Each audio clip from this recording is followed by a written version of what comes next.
در شهر حصار نزدیک به 3000 جای نوی کاری تأسیس یافته است. در شهر حصار در 6 ماه سال جاری 2818 جای نوی کاری تأسیس داده شده است که نسبت به همین دوره سال گذشته 115 عدد زیاد است. در این باره رئیس شهر حصار قاسم رهبر ضمن نشست مطبوعاتی به روزنامه‌نگاران خبر داد.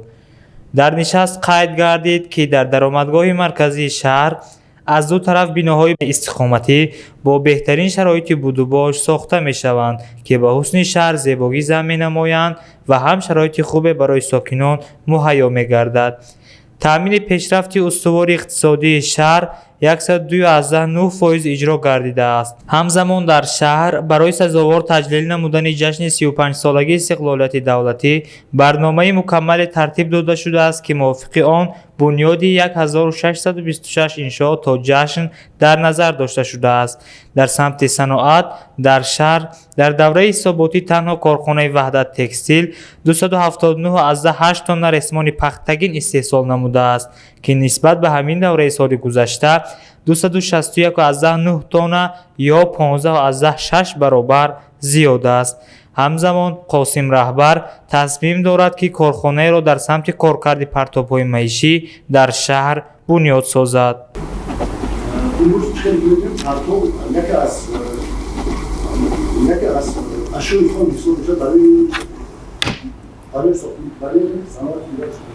و این چیزی که در صورت سویکوری میشه مثلا اون امکانی بنیاد یا اون کارخانه کارکرد پرتو در نظر داشته باشه. تشکر استاد ارجمند. خیلی مسئله درناک یکی از مشکلات اساسی که در شهر حصار هست. به واسطه ما پیش از همه حساب حضرت آن را دقیق کردیم و قسما بعضا جاها غیر قانونی به پرتو جایگاه مبادل گشته است و دایرین مسئله چیزی که در آنجا قید کردیم سه لایحه که بر لایحه اینوستیسیونی سطح جمهوری از سال 2021-25 وارد گشتند. تخمینا اگر خطا نکنم میرزایف 13 میلیون. یکی از آنها قسما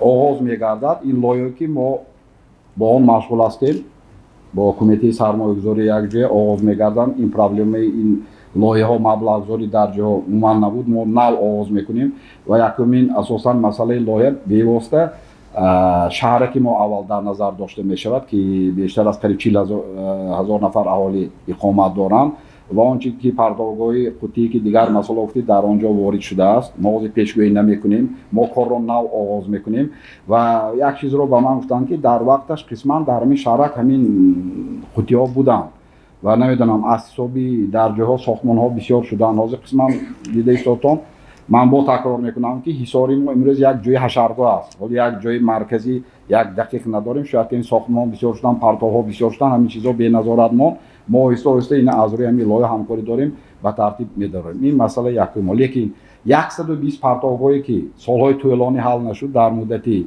بخشش میپرسم شاید که 20 سال و یک سال دو سال به حل خود را نمیاد. مهمش اینکه پیش از همه در به واسطه یک چند ساختارها یک جای کار کنیم، یک جای کمیته حفظ طبیعت. پیش از همه این به واسطه مدنیتی استفاده بری پرتوگاه در جاها کار فرماییم. در بسیار بها نشریات ما می‌بینیم در همه جا این رعایت نکردنی معیارهای سانیتری حتی در پرتوگاه که قوطی تیار بیان برده مردم نمیپرتن. افسوس که این پرابلم آینده ما و باید که ما اول این حل کنیم بعد طلب کنیم که یک جای و این مسئله خیلی مسئله مبرم روز است. یکی از مسائلی که ما شخصا در فعالیت خودم باید که داریم مسئله مشغول شده یا تماما یا قسما داریم مسئله حلش را پیشنهاد کنیم.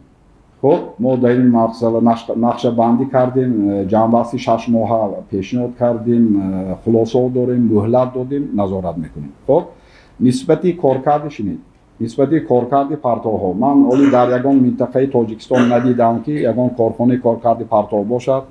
لیکن دایرین مسئله سخت ارزو هم دارم برای اینکه من به دولت‌های خارجی سفرهای بسیار کردم. در بسیار شهرها بیشتر همین کارخانه هم نمودی زیبا دارن، هم بیشتر یکی از کارخانه‌های همچون اساسی استفاده میشه و در آنجا شما هم اگر سفر کرده دیده باشید مدنیت استفاده بری پرتوها به واسطه هم قوطی‌های پلاستیکی جدا کردن این آینده.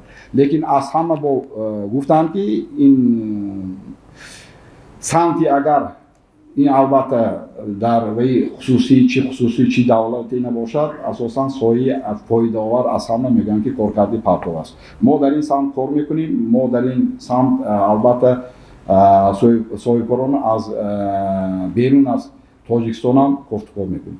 این سمتی پرسپکتیو است در آینده بسیار مقبول است. تشکر زیاد.